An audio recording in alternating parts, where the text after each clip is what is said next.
देखी जा गुरु बहना लोग, एगो सास रही या पतो रही, तब जब सास बूढ़ हो जाती तब पतो कैसे शासन उनका पर चलावताली, कैसे कहताली।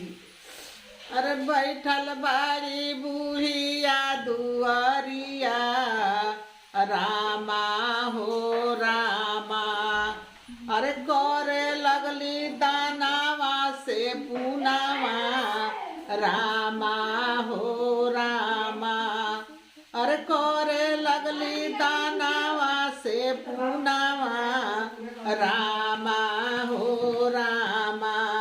देखी जा पतो का कहतली तब। अरे बुढ़िया का पतो हिया रे, अरे बड़ी रे कर सका, रामा हो रामा। अरे पुतावा से लइया लगवली, रामा हो रामा।